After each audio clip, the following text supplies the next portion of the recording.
Good morning, everyone. This is John Reid with a Perspective exclusive, and it gives me great pleasure to meet a wonderful young man. I got a chance to meet over the summer during the Matthew Orenstein Summer Debate Award Show. This is Mr. Eric Clarke, a recent graduate of Georgetown University. He's major in international politics with focus on foreign policy and work at Mitra. Eric, thank you so much. How are you doing today, sir? Of course, thanks for having me. I'm doing great. How are you? Doing fantastic. And so I just wanted to let people know a little more about you. And, like I said, congratulations once again on your recent graduation from Georgetown. And you've won so much. And I got a chance to meet, for those who may not know, got a chance to meet Eric when was there presenting the award for Keoni Orlando Scott-Reid, my nephew, on behalf of the Matthew Orenstein Summer Program. Can you talk a little bit, Eric, about how you got involved in debate and why it was so important for you? Yep, of course. So originally I'd always wanted to debate, and I was always very nervous and introverted, like when I was younger, when I was in middle school and high school. So I had never gone out of my way to participate or to actually, join the clubs. But during my sophomore year in high school, my homeroom English teacher was actually the debate coach. And I thought to myself, oh, that's perfect. I already know him. I've always wanted to do it. So I'll just ask him and we'll get started. And then one day we went to a tournament in December, did pretty well. Well, I enjoyed winning and I kept doing it. But I think in terms of debate's importance, I think it's very, very valuable in a couple of different ways. And I think those ways are both related to education. I think first, it's very important in the sense that it allows students to explore a variety of policy issues. And by exploring those different policy issues, they'll find things that they're interested and passionate about. So for example, my work focuses on US-China trade and supply chain risk assessment and management. I discovered my passion and interest in China, Chinese foreign policy, US-China relations during my first season debating, because that topic was about US-China relations, and I really enjoyed it. I loved the conversations about China, and I thought to myself, I want to keep doing this. And I think, all of the conversations aren't about foreign policy. You have topics about economic inequality, education reform, immigration reform. You have so many issues that students can talk about. And I think because of that, students really do have a valuable opportunity to engage in ideas and subjects and topics that otherwise they wouldn't have the ability to talk about. And then the second thing is I think it's very important to getting access to certain opportunities that students might not have otherwise had. So for example, for Georgetown, I was actually a debate recruit. So Georgetown has a bunch of different policy, or it has a bunch of different debate teams. The policy debate team is the only one that's recognized by the university or sponsored by the university. What that means is, while there may be mock trial, while there may be, model UN or public forum, policy debate is the only one that has dedicated coaches, dedicated staff that are paid by the university to coach the students. What that also means is a letter of recommendation from the director of policy debate is the equivalent of getting a letter from the basketball coach saying, I want this student.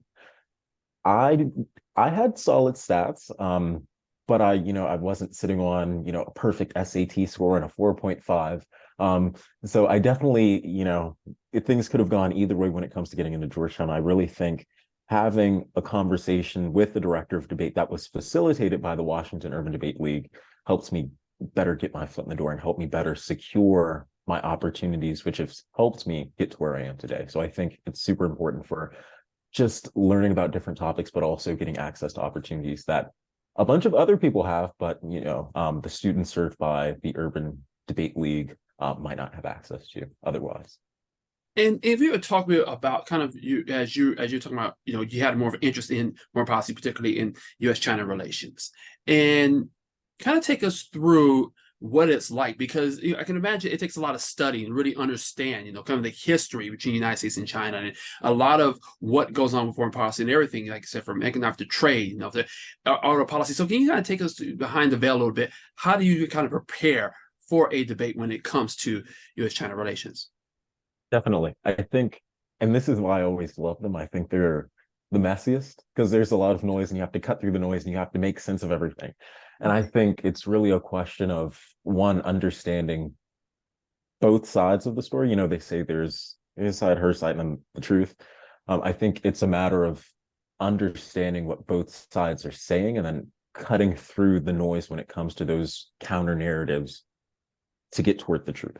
So, for example, I think a lot of times there is a sort of desire to paint China as being one way in all contexts. So, for example, right now there's a dispute between China and Japan in the East China Sea.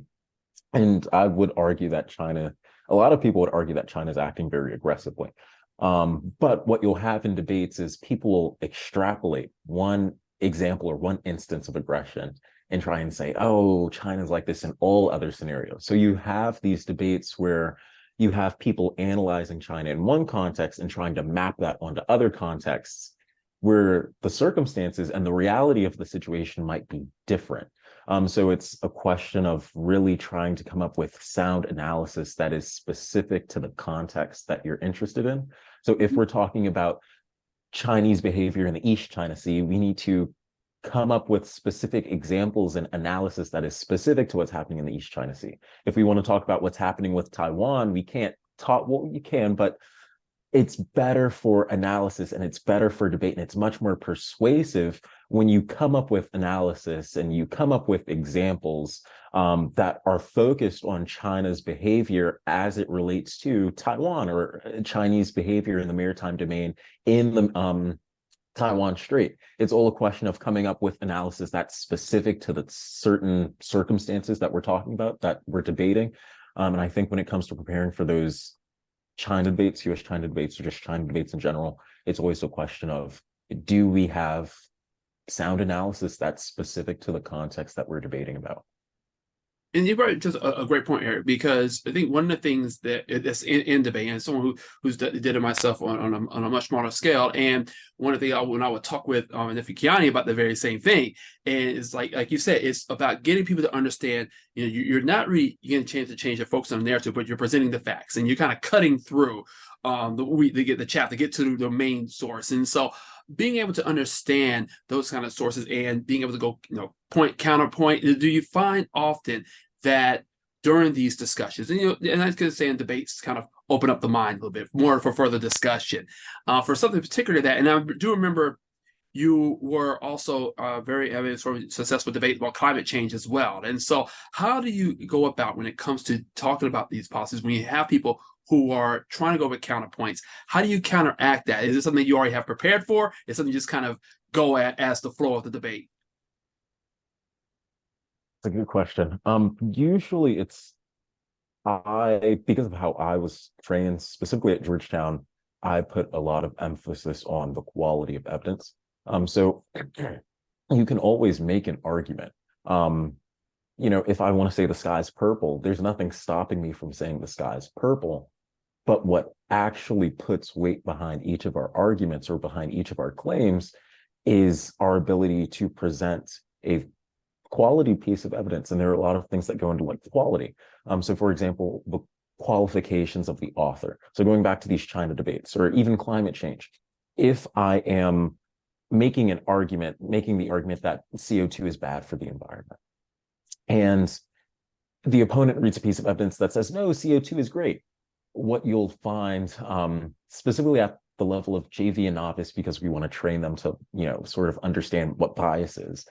Sometimes you might have a situation where they're reading this piece of evidence and it has all of these reasons in it, but you look at who the author is and they're a lobbyist for the coal industry or something like that. There's someone who has a vested interest in protecting the status quo with regard to limited environmental regulations. So I think one of those things is that goes into the quality of evidence is author qualifications or just understanding bias. I think the other thing, the most important thing is this a well-warranted claim? So you have the argument is two parts. There's a claim and there's a warrant. There's your opinion, and then there's the facts, the supporting facts, or the reasoning. And you can read a piece of evidence that says the argument you want to make. So you can read a piece of evidence that says CO2 is good for the environment, but we then have to have that debate if we're going to, ask ourselves, is this a quality piece of evidence, about whether or not the author in the evidence that you're citing does a good job of actually fleshing out their argument. Are they providing empirical examples? Are they providing sound science? If they're a reporter, are they citing people who have been working in this field, who have been doing work on climate for a very long time? It's a question of author qualifications, author bias, and then also the final, in my opinion, the most important part, warrants. And are the warrants fleshed out? And then also we have to have the conversation going back to what I was saying about China. Is there reasoning and is there explanation specific to the context that we're talking about? So if we're arguing about China and the South China Sea, and their author says, yes, China's aggressive, China's extremely aggressive, they're going to destabilize the international order, but their author is talking about China in the context of the East China Sea, there's a bit of a disconnect there because we want context-specific analysis. So I say all that to say, when there are two just completely opposed arguments in a round, it usually comes down to who has the better evidence. And that's very, very important because, as you say, not just with U.S. generation, but when you talk about just history in general, and when it comes to that policy, what evidence do we have to support our claim, and how is it being presented as well? And not in addition to the many successes you've had as a debater yourself, but you're also a coach and for the Washington Area Debate League. So can you take us? What's it like coaching, up and coming debaters, and what is there a specific strategy that you use, or is it on a case-by-case basis? I think that's a good question. And I've always been thinking about coaching now that I can't debate anymore. And they're my only connection to debate. So I do really love coaching. I really love it. I think, there are situations where context matters, or situation matters. So while I was working with middle schoolers and working at a school where the team was fresh, we were starting from scratch. My strategy for coaching was a lot different than what it is now. So I was a lot more hands-on, and I put a lot more emphasis on topic knowledge, just because the team was so small. Because the team is so small and because we would only meet for an hour a day, it really limited what we were able to do. And I think there are two main parts of debate, in my opinion. There's topic knowledge and there's technical ability. I think, of course, everyone should try to develop mastery of both. But I think there are some teams, because of certain constraints, they have to make trade-offs. And we focused on topic knowledge because I think regardless of, how long your opponent's been debating, if you know the subject matter better than your opponent, the ins and outs of the arguments, both sides of the arguments, you will have an advantage regardless of how much experience you have, because at the end of the day, your topic mastery, your topic knowledge exceeds theirs. But now that I have a much bigger team, a much, much larger team, I think there are about 12 of us, I can do so much more because I think debate is collaborative. I think it's all about collaboration. And I don't think it's just about what the students do in their free time once they leave the room. I also think it's about what the coach does and how much energy is the coach putting into preparing their students for the activity. I also think it's a question of if we need to prepare arguments and research and do research for climate change arguments that are coming up. It's not just the coach that's doing it. Now that we have a much bigger team, everyone's, adding or contributing to what that final product will be. So it really does make it so that we can do so much more. But I only talked about, strategy. I think for coaching, I just really like it. I think it's always nice to see the next generation of debaters, because I was at the ceremony for the Matthew Harris Orenstein Summer Debate Institute. And I remember looking over the crowd and saying, I don't recognize any of these faces. And I think that's because, and I don't like to think about it because I do start to miss my days in the program. But when I think about it, I realize that, people come and go, people rise up, but also the people that rise to the top, they have to go on to pursue, their dreams, their passions, their careers, their interests. So they won't always be here. So it's always interesting every few years or so seeing the new faces. And I think I really do enjoy working with each of the new generations of debaters, because I hope to have, even if a very small impact, some impact on their lives, whether it be providing advice on what they want to do with their future, whether they should go into college. If they go to college, what should they do in college? Or just being that support system that they have while they're in high school. And I also enjoy being able to work with the up and coming generation. So we have high school and middle school. It's very rewarding to work with the middle schoolers and see where they end up later on down the line. So I think just nurturing those up and coming debaters is my favorite part of it. Amazing. And you brought up something, and I think it's very apropos. When you talk so much about not just preparing for debates where they are now, but where they're going in the future. And like you said, even though you may be debating anymore, but what you're getting ready to do with international relations, that you're studying Mandarin and, work on U.S.-China relations, countering, with intelligence and policy, that's debate within itself. And knowing your topic, being able to come with prompt examples makes a big difference when it comes to shaping policy.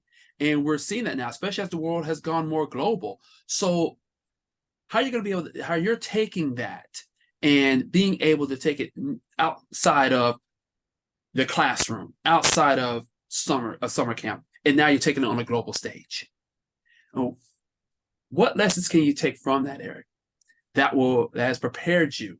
So when you are traveling, when you are talking with foreign dignitaries and you're talking with other leaders about changing policy, that now you're going to be able to go out there and use this background, use your knowledge of history, and be able to present it in such a manner that can shape the way nations operate when it comes to trade, when it comes to economics, when it comes to policy. What does that mean for you, knowing that you could take all this and go to the next level?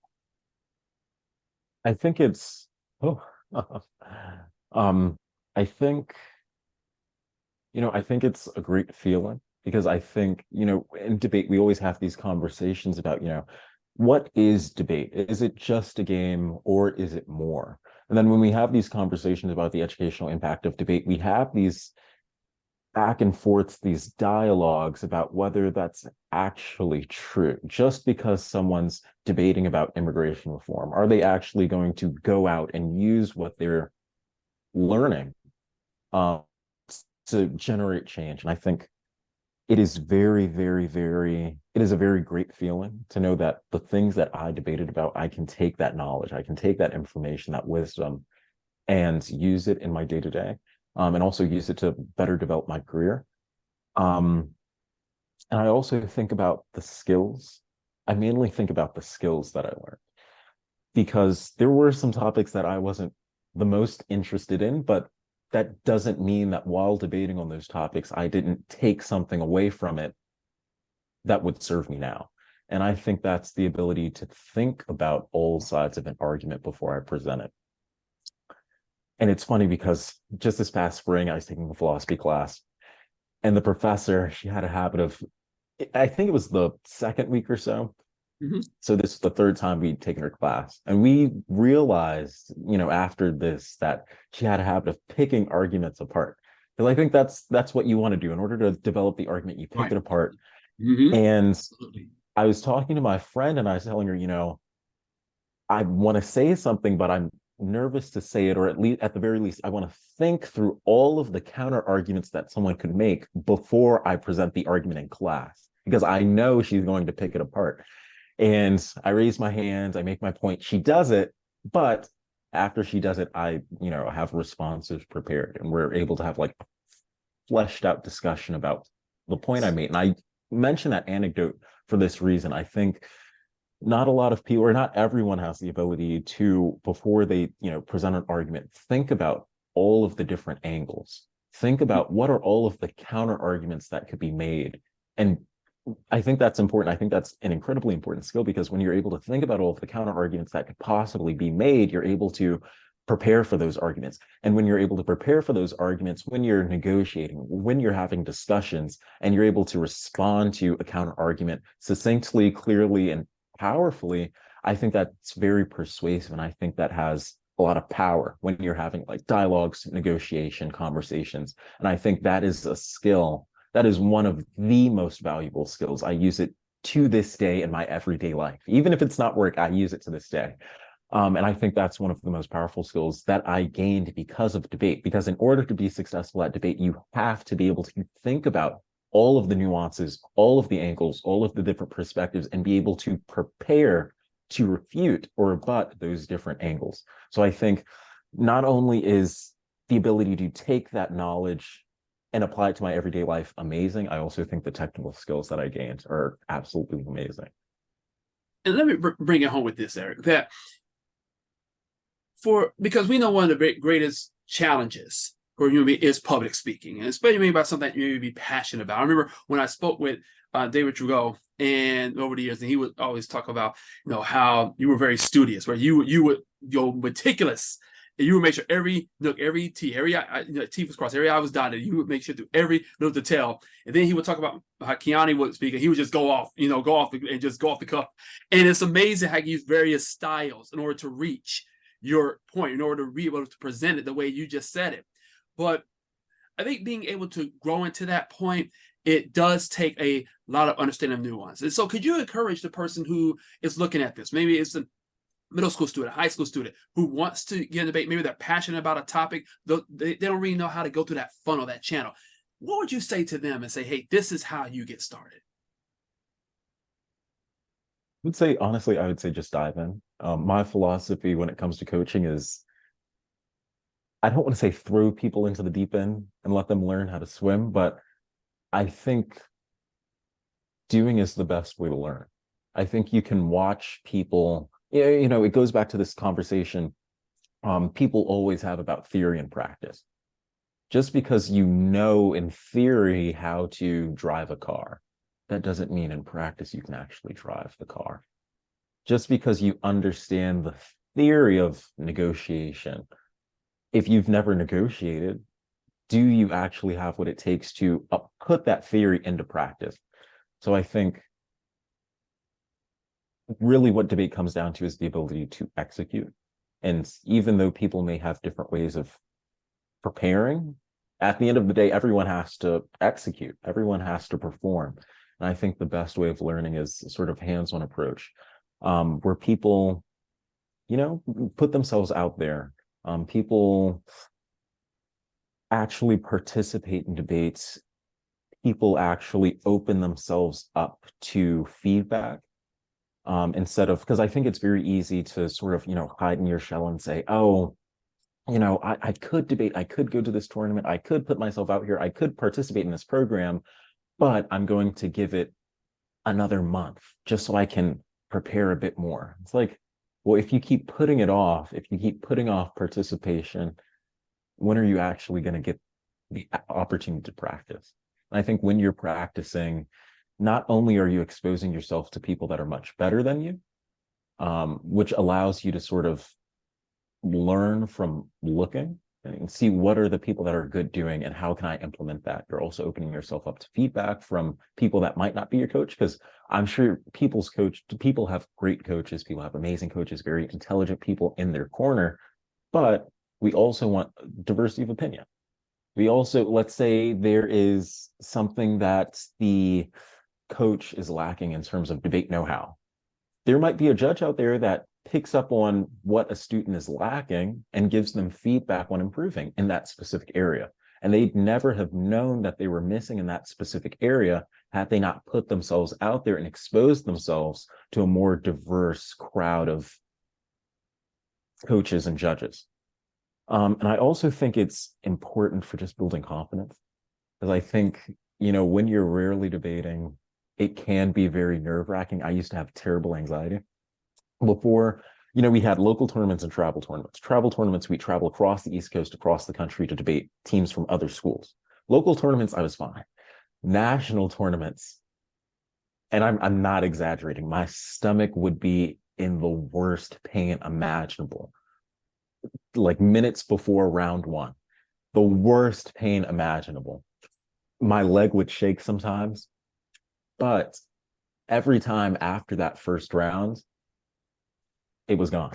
Like my confidence was there, and it was because I just bit the bullet and I just dived in. And I think as I debated more and more, that first round nervousness it went away gradually because I got more used to it because I was putting myself out there more and I was getting my feet wet. So I think ultimately, I say all this to say it's really just a question of getting involved and putting yourself out there and actually doing it. Because I think students are always concerned, oh, what if, I lose? It's all about learning. Yes, we want to win trophies. Yes, we want to come in first, but also we want to learn as much as possible in the present so that we can prepare ourselves to do even better in the future. We can't prepare ourselves to the best of our ability if we're not competing. So I think it comes down to engaging the activity, participating, and just diving in. Someone once asked me that when you get older, and do the butterflies go away when you public speak? I just tell them no, the butterflies just get in formation. They just get in a straight line when you get older, so they never go away.